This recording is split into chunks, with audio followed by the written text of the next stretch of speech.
Good, happy Thursday morning, October 7th, 2021. I'm Riley King, and welcome to this Thursday morning edition of the Riley King Newscast, right here on the Riley King Network. We have a lot of news to get to this Thursday morning, so let's get started right now. First up,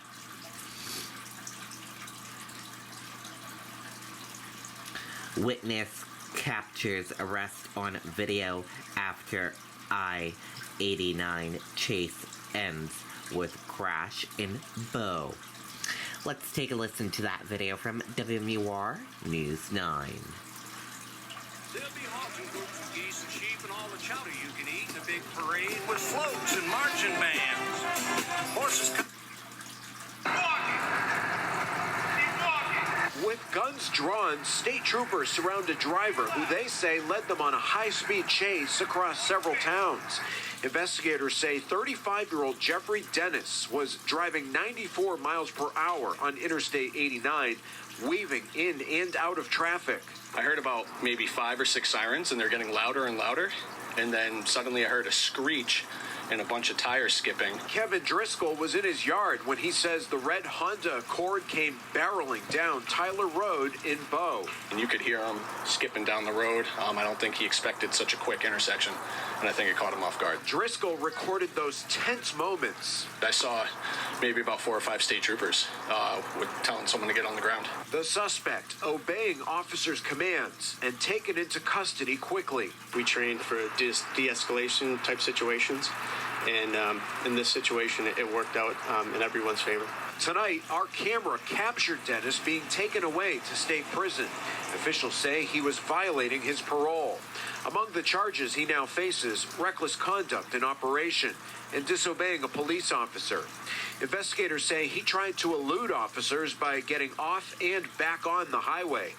Police were able to deflate one of the tires before the ultimate crash near Driscoll's front steps. My wife and I just moved to Bow 2 weeks ago, so welcome to the neighborhood, I guess. Luckily, no one was hurt during this incident, and police say this is yet another reminder for everyone to drive safely. Reporting live in Concord tonight, Mike Cronin, WMUR News. Okay, and there you go on that video and that report.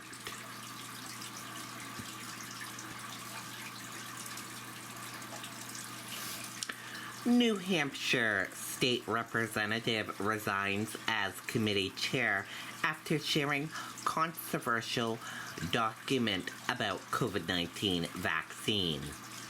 Let's take a listen to that video from WMUR News 9. There'll be hogs and goats and geese and sheep and all the chowder you can eat in a big parade with floats and marching bands.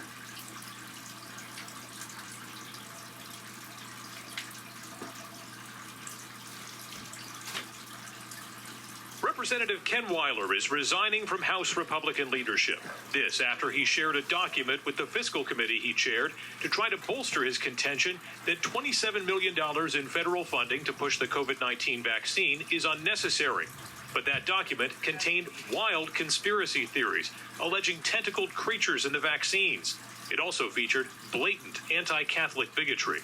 He did a thing that legislators should not do. He read the first dozen or so pages that looked like actually not a bad indictment of COVID reporting methodologies, and he didn't read the rest. And the rest, unfortunately, contains some pretty rabid conspiracy theory stuff, items that were offensive to certain groups of people. And in his resignation letter, he is apologizing for that. House Democrats say this has been a fiasco, and they are eager for the discussion to return to how best to fight the pandemic. That's what we should be doing. We need to be focusing on the public health crisis, not on these wackadoodle theories about whether or not there's octopuses with tentacles and, it's this deep, dark secrets of the Catholic Church. It's really making us, it's making us look ridiculous. Deputy Speaker Stephen Smith says the House Speaker and all of Republican leadership condemn the conspiracy theory and offensive content in the document. Oh, totally. It's crazy. I went through it, and like I said, it was long, and I got through about the first dozen pages, and I'm like, all right, what's really the big deal here? And then I got to the stuff reminded me of Bat Boy from the Weekly World News, and I'm like, that's not cool. Now, in his resignation letter, Representative Ken Weiler said, quote, "I apologize for not vetting this document more thoroughly and to those who were offended." Now, there's probably going to be some parsing here in this building over exactly at what point or at what page this document becomes fantastical nonsense. But the new chair of House Finance and the Fiscal Committee is Representative Karen Umberger, a retired Air Force colonel who served 29 years. She will be the one guiding the debate over vaccine funding from here. Reporting live in Concord, Adam Sexton, WMUR News. Okay, there you go on that video and that report.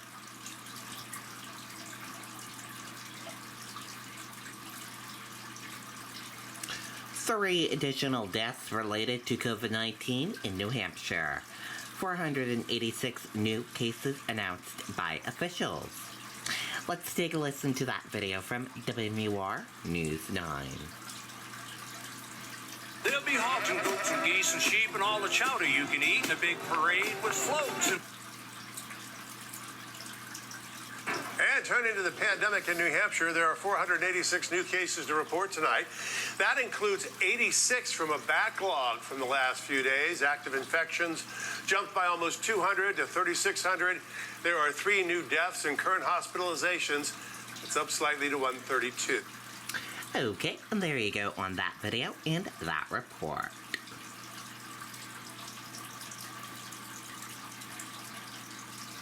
Brittany Barron sentenced to 3.5 to 7 years in prison in connection with the murder of Jonathan Armolt.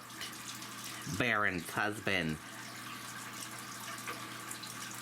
was charged with murder. Let's take a listen to that video from WMUR News 9.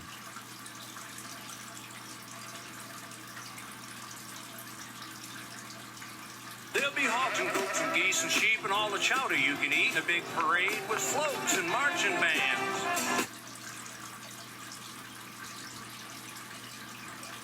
I hear the sound of my son screaming in the darkness. The anguish of a mother in court Wednesday. 25-year-old Jonathan Amaralt was her only child. He was an avid hiker, a biomedical engineer who had just remodeled his first home. After more than a year of silence, the family wants the essence of their son made clear. He was a beautiful rising star. Jonathan's parents held a framed photo of their son but requested no video as they delivered searing remarks to a shackled Brittany Barron, herself a mother to 3 young children. Because there simply does not exist a word that's low enough for us to call this guilty individual. Brittany Barron wept during the remarks and cried as she apologized to the family. As a mother, I know in my heart that justice will never be served. No amount of prison time or life sentences will take the pain away or undo the past. Barron agreed to pay restitution and has years of suspended prison time hanging over her head once she's released. I'm sorry for every single thing I've done. Armando Barron is charged with the shooting death of Jonathan Amaralt. His trial is set to get underway in May of next year. At the Grafton County Courthouse, Amy Cavino, WMUR News 9.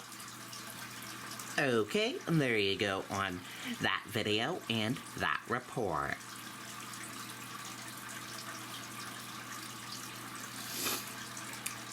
Student opens fire at Texas high school, 4 hurt, police say.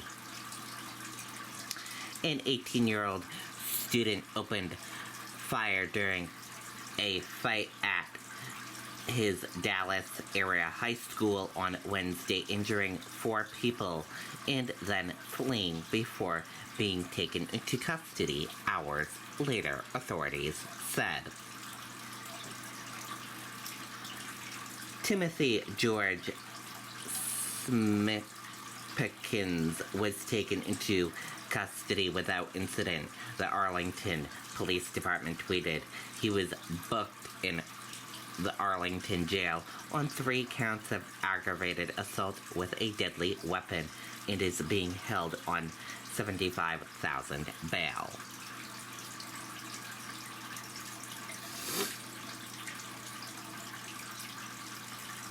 Federal judge orders Texas to suspend new law banning most abortions. A federal judge on Wednesday ordered Texas to suspend the most restrictive abortion law in the U.S., calling it an offensive disruption of constitutional right by banning most abortions in the nation's second most popular state since September. And that does it for this morning edition of the Riley King Newscast right here on the Riley King Network. I hope you all have a great rest of your day, and I'll see you back here tomorrow for another newscast. Goodbye, everyone. Thank you for tuning in and watching.